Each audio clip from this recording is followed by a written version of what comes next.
Radio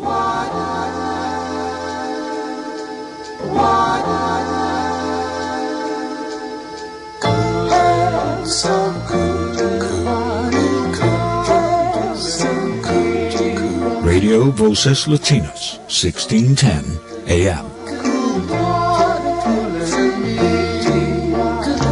A drink of water with Joyce, Aldrich. Refresh your mind.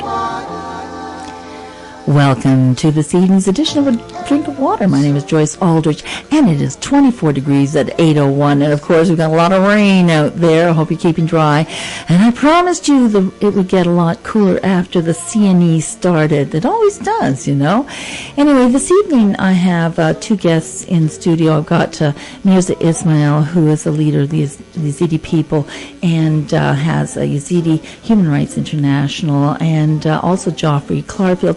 And tonight we're going to be talking about what's happening with the Yezidis here in Canada and in Iraq. And there's a warning with this program because some of the things that we'll be talking about on this program will be disturbing. So I want you to, if you got kids in the room, you may want to have them leave because we're going to be talking about some very graphic things. Here at CHHA we have a wonderful program in store for you. It's seriously difficult to talk about as well. This evening we have online Mirza Ismail, who's Yezidi Human Rights International. Mirza, are you there? Yes, I am. Wonderful. And Mirza, I'm so glad you were able to join us this evening. I know how difficult your schedule is. And I also have Geoffrey Clarfield in studio with us as well. Thank you, Geoffrey, for joining us. My pleasure. Good to be here with you and Mirza. Absolutely. And, both these gentlemen have been very, very busy working with the Yezidi people. And, do I hear a little Abraham there? Yeah, he's around. Okay. This is his first radio show. And it is. Abraham. Start him young, Mirza. We'd love to hear anything Abraham has to say. My gosh. But Mirza, as I mentioned in the opening, we're going to be talking about some very disturbing things because it is a disturbing situation with the Yezidi because in 2014, in August, there was a genocide attempt on the Yezidi people, and of course, for those who do know about it, they know that ISIS went into Sinjar and massacred so many people. Mostly the men took the women, the children into slavery, and there are still over 3,000 women and children who are missing, who are unaccounted for, who are enslaved by ISIS. And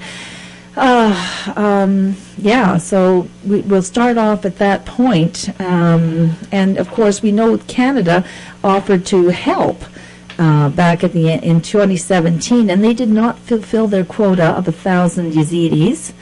And they've closed all kinds of applications as well. And, the Yezidis are facing persecution, I understand, in Germany, here in Canada even, but especially in Germany. So many places we can go, Mirza. Where do you want to start? I don't know, I think just we start from the beginning and just also my regards to Mr. Clarfield. Mm-hmm. Yeah. Thanks, Mirza. And thank you so much for having me on your show.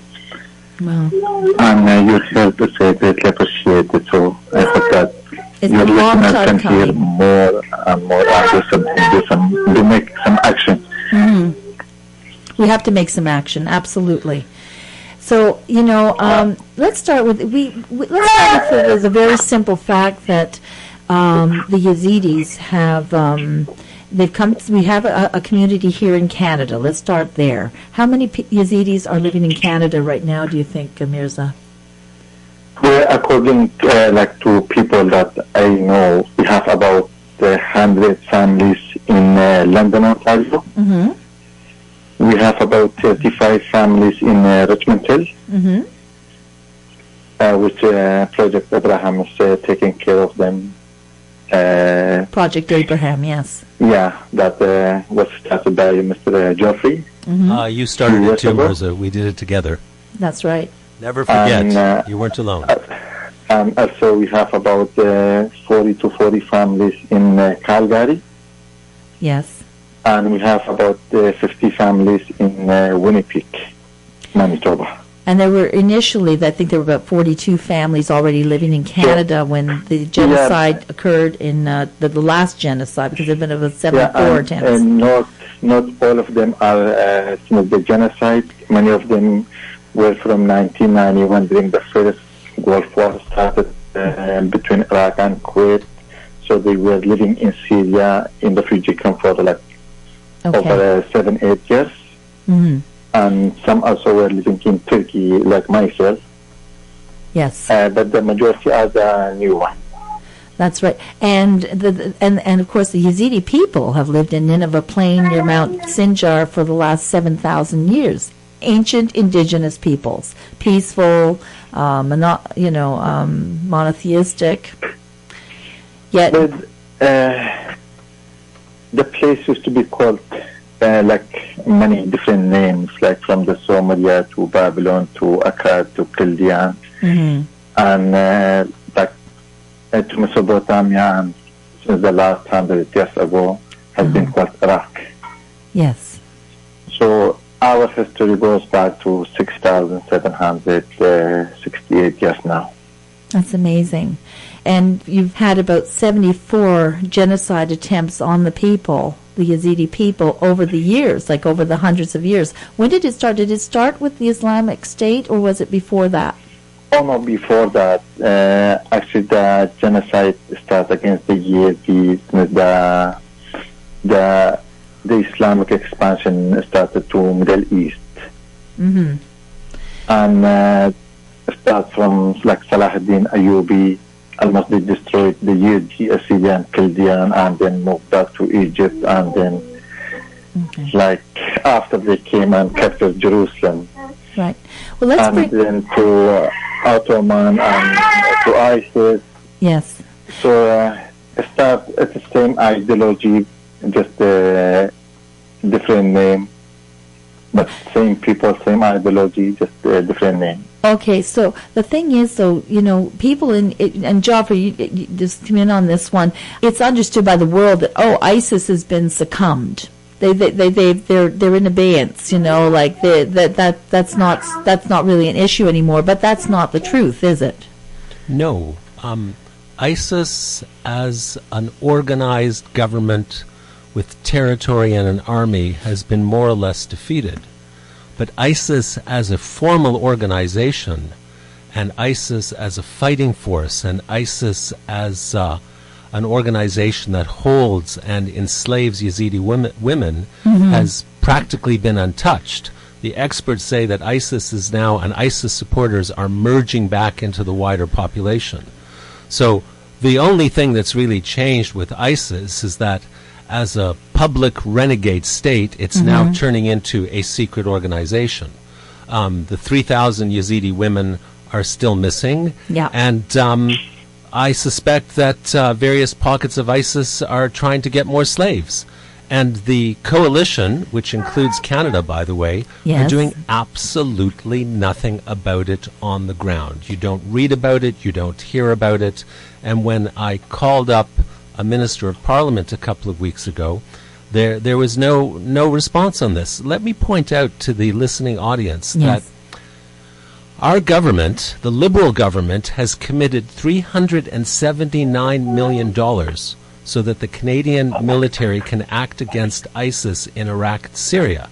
Now, according to all the UN documents that the Canadian government has signed, one of them is the obligation to defend.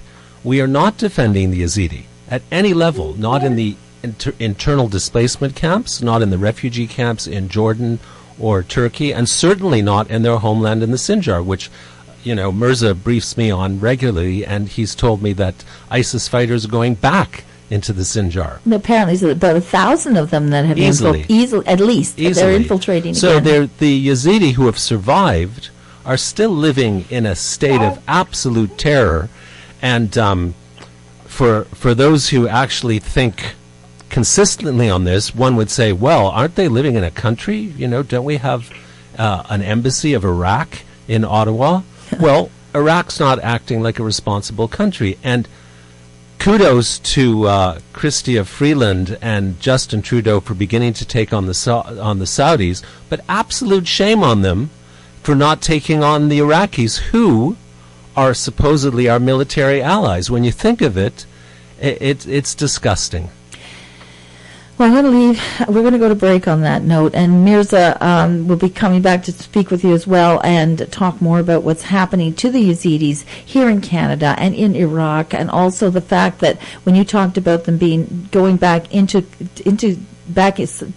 culture, Geoffrey, the way you put it, I can't say it exactly, but it's basically they're going back into the countries that they initially came from to go into ISIS, to join ISIS, and they're from being a public organization, they're simply becoming a secret organization. They're still an organization. There's still a command center.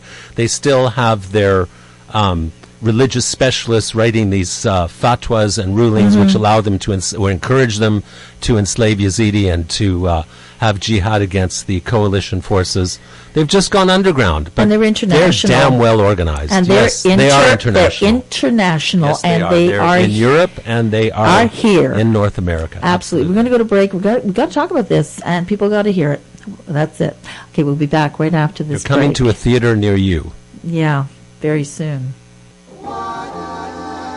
You are listening to Radio Voces Latinas, 1610 AM. A drink of water.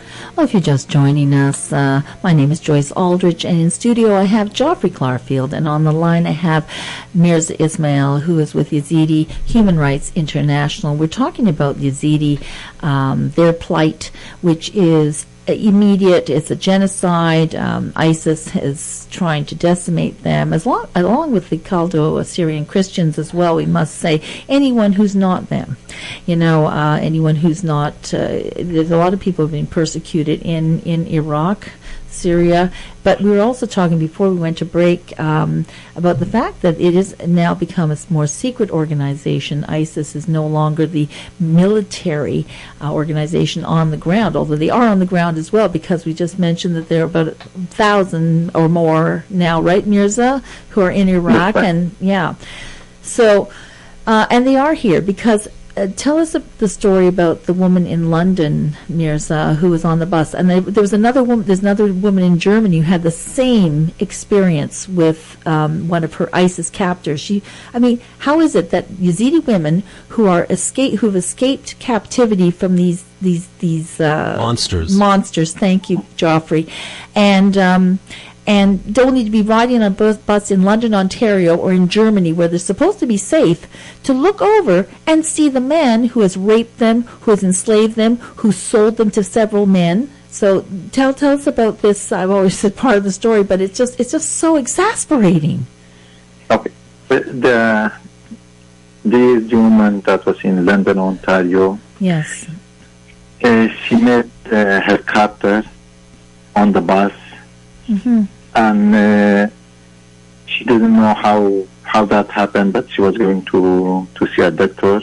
Mirza, was he a Syrian or an Iraqi? Who? The captor who she met on the bus here in London, Ontario. Was he a Syrian or an Iraqi? Syrian. Right. Well, and so he wasn't a Canadian citizen. He was a Syrian who had come to Canada? Probably he's new too. Probably. Okay. Yeah. So she tried to get some support, and she talked to some other local people. Unfortunately, nobody helped her, and she had a cousin in other part of Ontario. So she contacted her and asked her if she knew anybody, like any activist that could help her to tell the government what happened, and then. Her cousin gave her my phone number, and she contacted me. Mm-hmm. So I made an appointment, and I went to Ottawa to meet with some MPs, and we explained the situation, that what she had faced, and also we talked to London police, and we talked to Canadian Border Control as well. Yes. So my special thanks is to Honorable Bezan. He made a statement on her situation in the House of Commons, and yes, I think Prime Minister responded and by saying that he will expedite, and the immigration is expediting the visa of the family members to join them in Canada. As you know, some family, like most of those family on the escape Yezidi program to Canada, yes, lost their men to ISIS, whether they were killed or converted. Their fate is unknown, but most probably they were killed. The other family, mostly children and women, were abducted, and the women were used for sex slave, and young children, especially boys, were trained to be jihadists. Yes. Well, in the case of this woman on the London bus, it's not just, what she experienced was her children and her had to witness the beheading of 4 men. And I understand that she also had, that they also performed mock hangings with her children to keep her at, subservient and in fear. And, people don't realize exactly the kinds of things that are done to these women to keep them, in check. Yeah, when she was in captivity in Mosul, she was forced to watch with her 2 young children how ISIS were beheading people, and the one who were beheading, of course, they were Yezidi. Nobody else was almost abducted. Awful.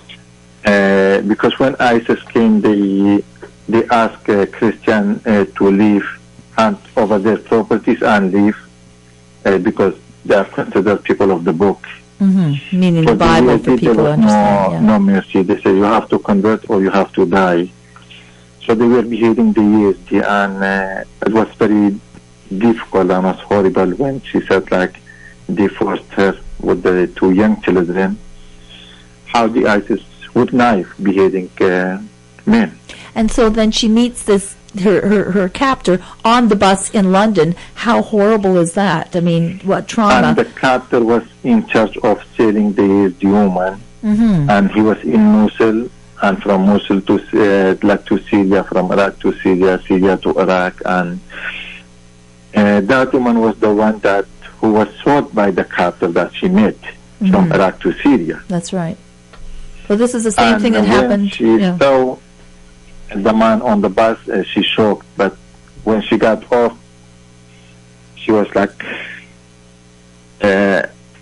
panicked and screamed, and then just like the PTSD.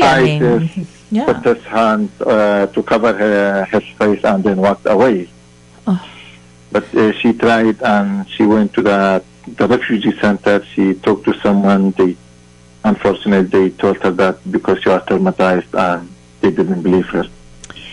Well, so this let's go is a back shame. to the one in Germany. Yes, the one in Germany. That's more recent. Situation. The young kid, the girl that I met in early 2015 in Iraq, in the Hook. Right. It's only her father and one of her brothers were not home at the time of the attack. And she was 15 at the time, wasn't she? Only 15 years old. Yeah. Yeah, young kid. She, along with 65 members of her extended family, the cousins and uncles and aunts, were abducted by ISIS. Only 2 people survived, her father and her brother. So she was able to escape, and I met her first time when I visited Iraq. So she told me that it's horrible, like she witnessed they were raping even children like 8 years old, 9 years old. And she went to Germany on the escape Yezidi program. Germany took 1,100. So she met her captor. Actually, the captor was following her. Yeah, he said he knew where she lived, and he was following her every action. And yeah, her father talked to me the whole story, and her father still in Iraq and kind of waiting and seeking help to how he can save the remaining he still have 45 extended family members in captivity by ISIS, mostly women and children, whether they are sold or they are still in Iraq and Syria. I know that many of the abducted Yazidi girls that were in Turkey, especially the children, many of them are transferred to Turkey according to the people there. They say they went to Turkey, so I don't know what they're going to do in Turkey with them. And unfortunately, until now, the UN and international community is very silent on them. And that's a NATO community. That's a NATO country, but they all. I understand. It's a NATO country, but the most dictatorship in parentheses. For hundreds of years. The woman, the captor followed her in a car and got off and asked her, "Do you know me?" Mm-hmm. She said no, and she spoke in German. Said, "No, I don't know you."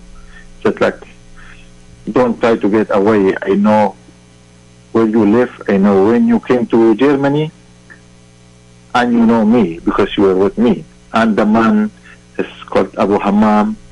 He's from Baghdad. So the young Yezidi girl, like, her name is Ashwaq. So she has been on TV and other media, so she already uncovered her name. She decided to go back and called her father to go back to Iraq. Right. In Iraq, majority of the relatives of the ISIS are in Iraq. Yes. So the father called me, says, like, "Mirza, can somebody help us? We are not safe in Germany, we are not safe in Iraq. Where the human rights? Where those leaders, the country that claim responsibility for human rights, where we are human and seeking just to live, but unfortunately there's no place for us to stay safe." No. I gave his entire family's name. The escapes were able to come. I gave to refugee committee and asked them several times if they could help them and bring them to Canada. And unfortunately, there's no news about them. They say they don't know where to go and register their names for Canada. Yeah. Because German was working with some organization, and then they were corrupted. They brought someone who were never abducted. Unfortunately, they accepted money. They gave some money, and then they were bringing under the name of the escaped one. And I hear that a case that has happened in Canada as well. And it has, I'm sure. I told Boris, this is happening in Germany and it's going to happen here. So I hope that you don't work with the same organization in Iraq, which is mostly like as the KRG. Okay, what we're going to do is we've got to go to break. It's 8:28, and when we come back, we're going to talk about that. We're also going to talk about open borders and how that's affecting both the Yezidis and the number of people who are coming in who are perhaps not vetted properly. And no, we're not fear-mongering. This is actually this is the truth. So we'll go to break, and we'll be right back after this. You are listening to Radio Voces Latinas, 1610 AM. A drink of water. Okay, it's 8:30 here at CHHA 1610 AM, and it's 23 degrees now. It's going to be going down to 22 tomorrow, so cooler weather, and it's going to be okay. But we have on the phone, we have Mirza Ismail, who is a Yezidi leader and has been traveling back and forth between Iraq and Canada for several years now, especially since 2014, trying to save his people from ISIS and everything that's happening there in northern Iraq. And I also have Geoffrey Clarfield in here, who helped to start, he and Mirza started Project Abrahan, which is you describe it to us, Geoffrey, and give us it's a Yezidi refugee support program. And so far to date, what's happened with that? Well, it was adopted by the Masood Freedom Organization. It's now has its hands full providing various kinds of support to Yezidi refugees because they're traumatized people. Yes. They're very similar to Holocaust survivors after World War II, and you can't just expect them to go through the system and go to ESL classes when they're worried that they're going to run into their slave master from Syria or Iraq. So Masood has its hands full, and they're good people, and you know, Mirza and I were with them for many years. But I think tonight we're focusing on the politics of it, because it's more than refugee support. And the open border thing. The open border is troublesome because it complicates an already complicated situation. So let's take a step back. Okay. The Liberal government and Prime Minister Justin Trudeau chose Syria as their point of compassion, and they brought in 50,000 Syrian refugees on the taxpayers' dollar.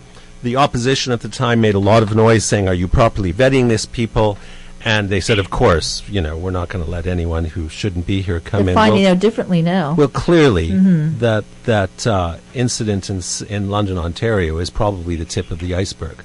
So if you have government so-called vetted refugees coming here who incorporate who knows how many ISIS supporters, and you have Canadian citizens who went off and fight with ISIS being defended by the government and being treated to some sort of art program. Yeah, namby-pamby, not psychiatrically bona fide, not medically bona fide or evidence-based so-called treatment. You're going to have results worse than pop stars going into rehab, which is something like a 2% success rate. Right. They're going to probably have a negative success rate. So the long and short of it is we have tried and proven terrorists, usually men with blood on their hands, who have joined organizations like ISIS overseas, who have an explicit theology of sex and rape. I have to keep on reminding the studio audiences that these are not just wild young kids who are out for rape and pillage like Game of Thrones. No. ISIS is an organization. It's a religious organization.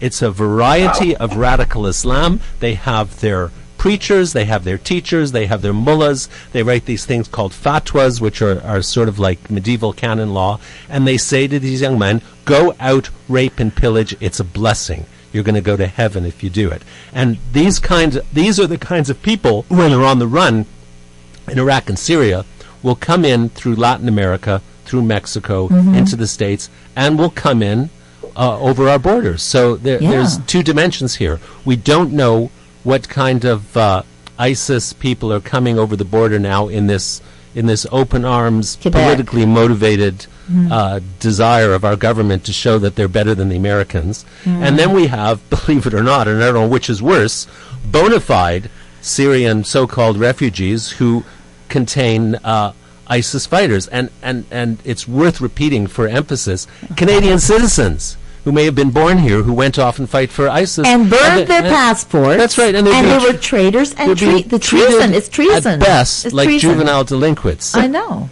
60 of them for sure have come back that we know of. And they burned their passports, and they said, and we're coming to Canada. They said this.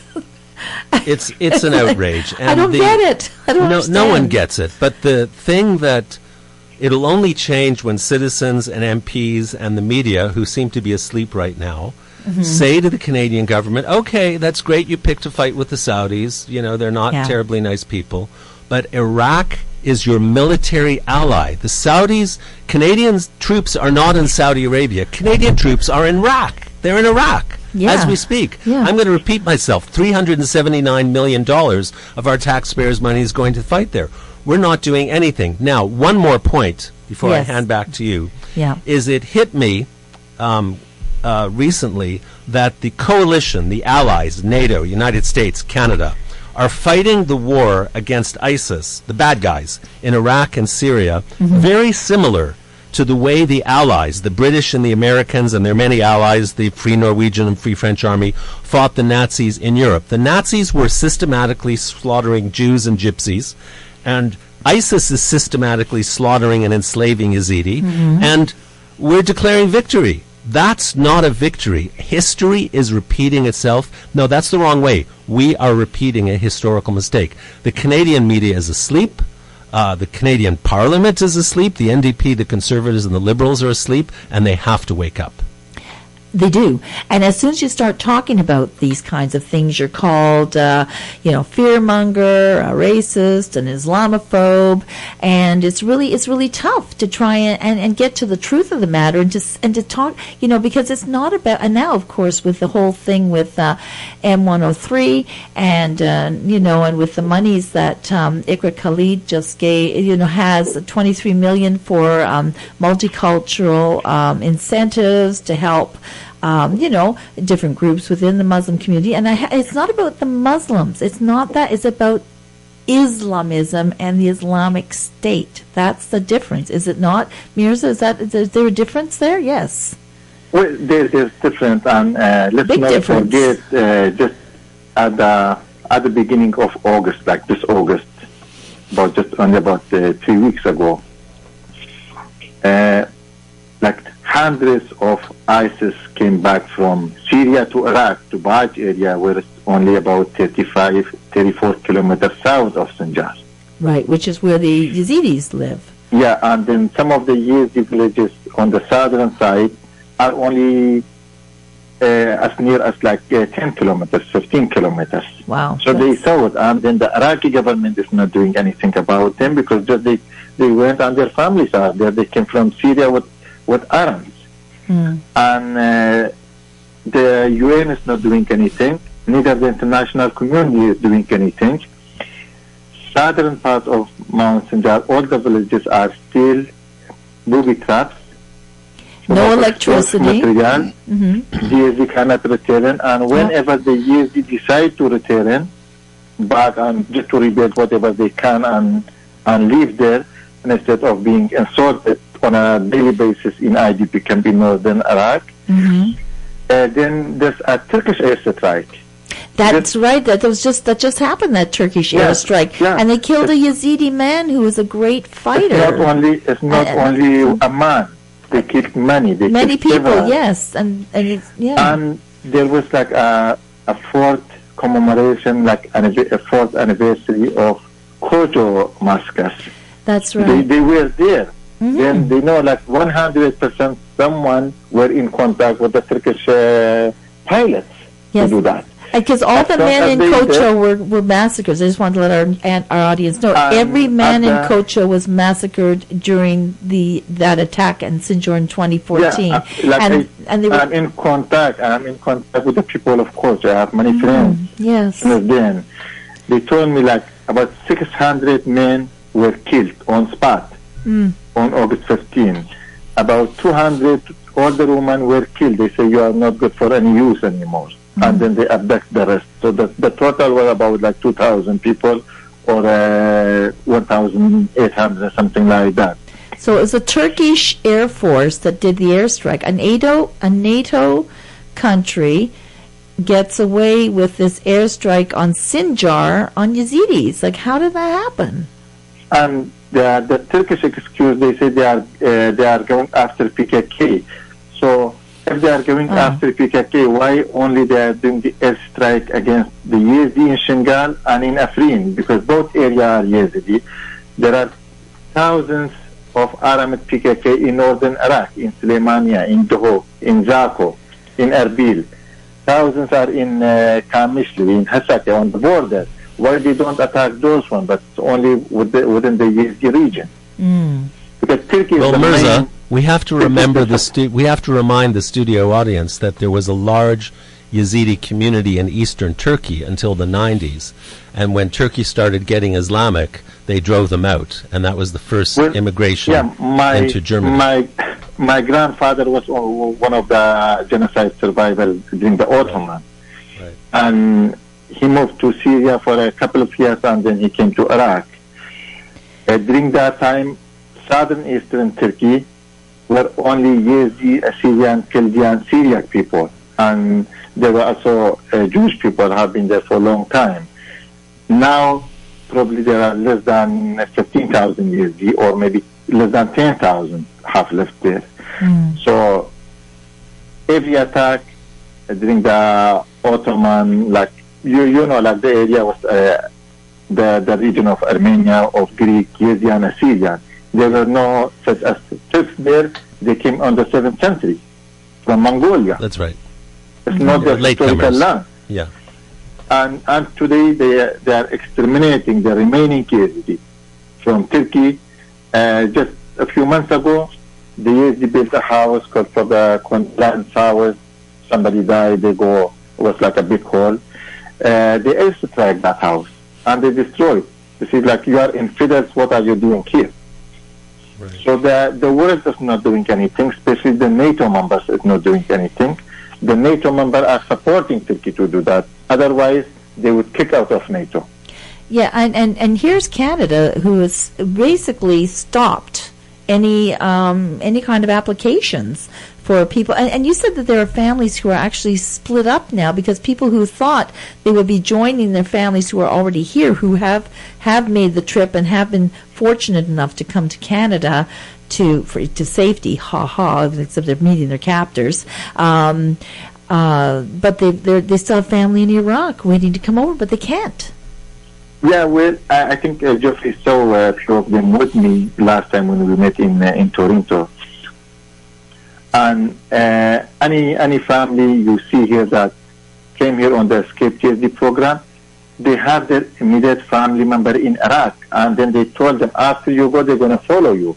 But even they haven't had interview, and then how they're going to follow them if they don't have interview? How the government is expediting their visa if they don't have interview? So many of them, they have their like sisters, brothers, even parents. One of them have parents, and it's like she was crying, especially that the woman that we talked about in London. Yes. Has her parents and her siblings are all there. Just like, can somebody hear me? Like, but unfortunately, until now, there is no help. I don't know why, but last time I met a man, he's in Winnipeg, and he told me, Mirza, I know some came here, they are not escaped at all. They are not escaped, but they came on the Escape Yezidi program because it's already this taking place, and people back there, whoever the staff, are taking money and bringing other instead of the real victims. The victims are being re-victimized, and the people that haven't seen any horrible things, they are being victim and come to a free democratic country. So this is very bad. And yet, those are being abused. The victims are being abused again. And yet we have thousands of people streaming over at Roxton Road in Quebec, and people are asking questions there of our Prime Minister and saying, you know, what's going on? And you can't ask a question because you might be called a racist. Well, maybe I'm taking it a little out of context, but you know. The problem is that, like, Canada has recognized the genocide as most of the Western countries, including yes, like but they're not acting enough on it. UN, and it has been four years past already, and the situation of the Yezidi in Iraq is not much better than when ISIS was there. They are still striving. Their like mass graves have been melted away. They don't know. There's no protection. Oh. So what can they do? And Joyce, we have to remember that the United Nations is dominated by a bloc of more than 60 states where the religion is Islam. 60 self-declared Islamic states like Saudi Arabia. Why the UN is not following its constitution? Let me finish my point. And so I guess as Canadians, we cannot depend on the UN. The UN is corrupt to its core, and by asking our government to force the UN to do the right thing, it's like trying to get the park warden, the poacher to become a game park warden. You and I have had our most success when we go to Ottawa and here in Toronto with demonstrations and demanding our MPs to act within Canadian interests. The thing is that we have to get Canadian MPs from all walks of life and the Canadian government to wake up that they are violating their own policies. They're violating their NATO obligations. As I said before, we're giving $379 million. Plus, we have 200-300 soldiers in Iraq and Syria who are not doing what has to be done. And this is a repetition of what happened in World War II. And so... but when you send soldiers for like peacekeeping force where do you send? You send in the dangerous place to save people, or you send to a nice place where they have nothing to do? we send them to a nice place, point. which is the wrong thing to do. Okay, we're just I agree with you. There's no foreign at all, not from the UN, not from the US, not from anyone. It's only empty-handed Yezidi out there. I agree with you. And one last point is that go to break. NATO countries should not be frightened of arming the Yezidi. No. We're going to go to break on that, and we'll be back right after this and please stay with us because this is very important stuff. We'll be back right after this break. You are listening to Radio Voces Latinas, 1610 AM. A drink of water. Yes, it's 8:48. I'm Joyce Aldrich. I'm here with Geoffrey Clarfield in studio, and on the line I have Mirza Ismail from Yezidi Human Rights Organization International. If you want to go to that website, and I do encourage you to, go to Yezidi, Yezidi, humanrights.org. And the story of the Yezidis is there, and there's a photo gallery you can look at, and also some news items. There's a wonderful article there by Barbara Kay about the wonderful an article from Barbara Kay of the National Post about the young woman in London who met her captor.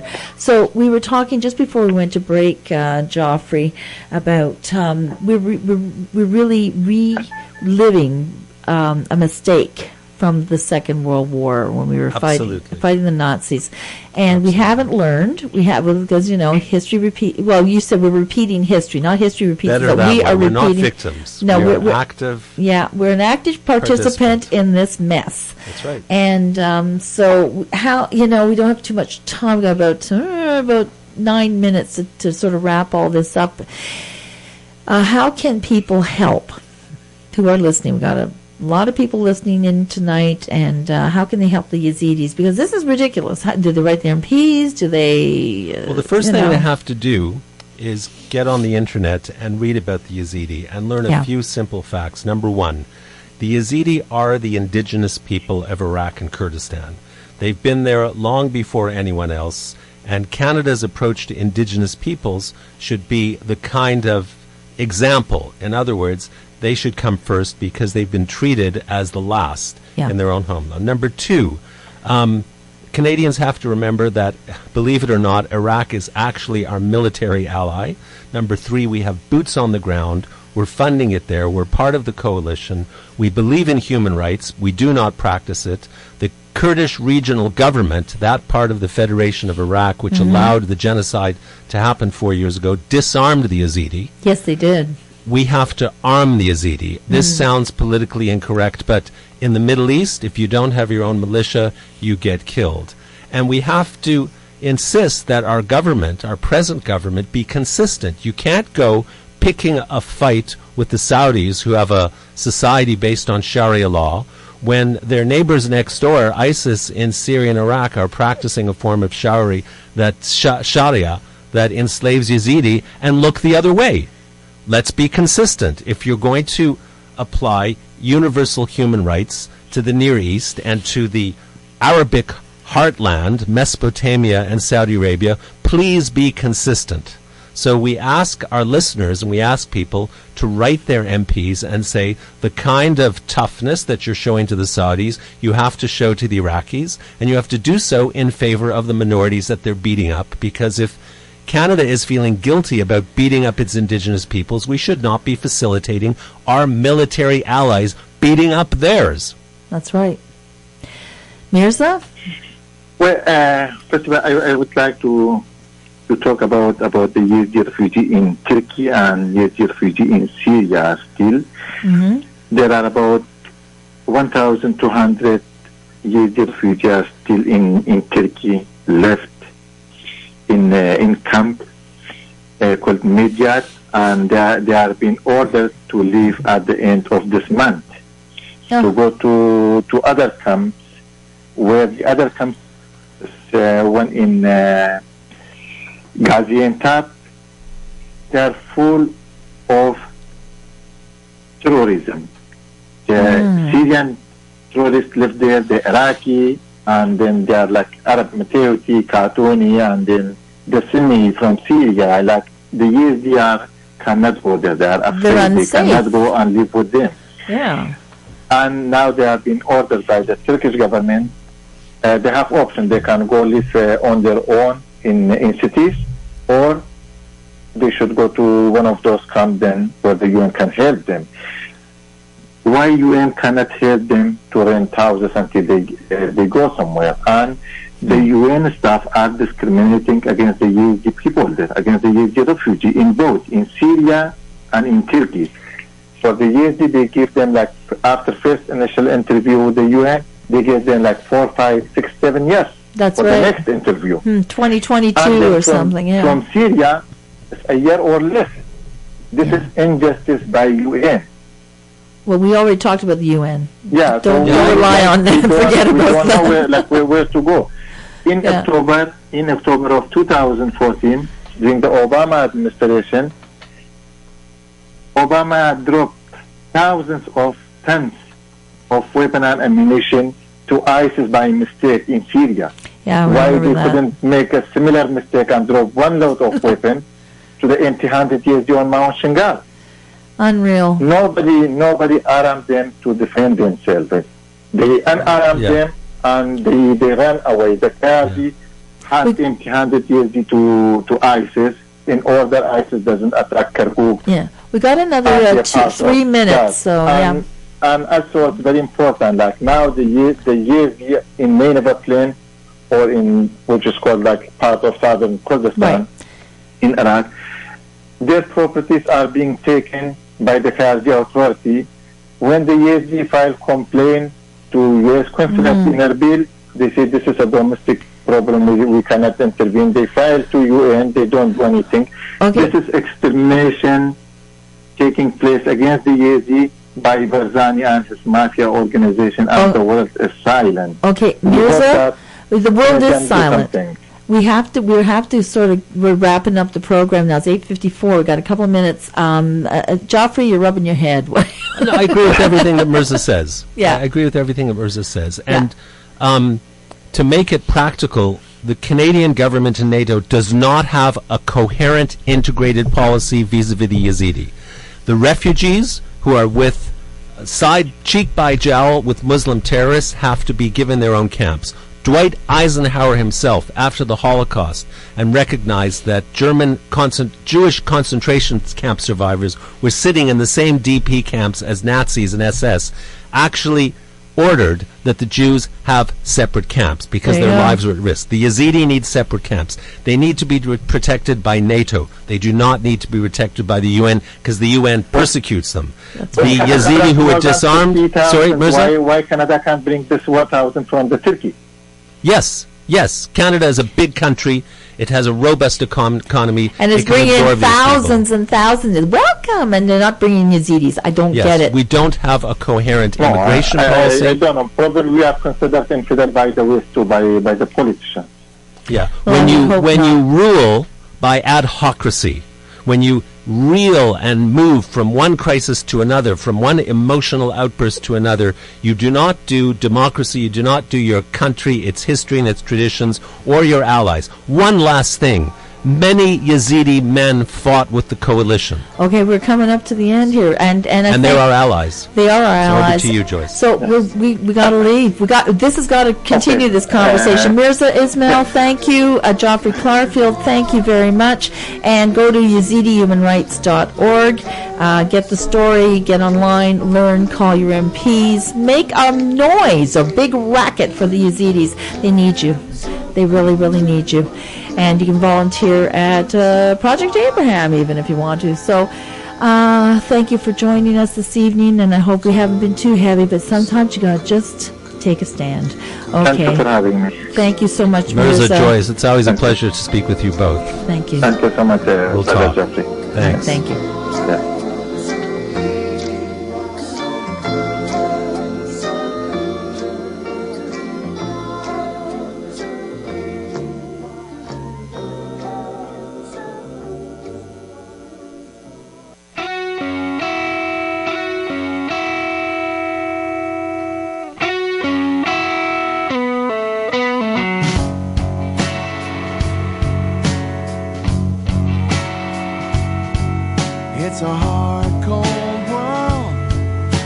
it's just getting colder. While you and me argue, we're getting nothing but older. We're not getting better, we're not getting smarter. It's a hard, cold world, and it's just getting harder.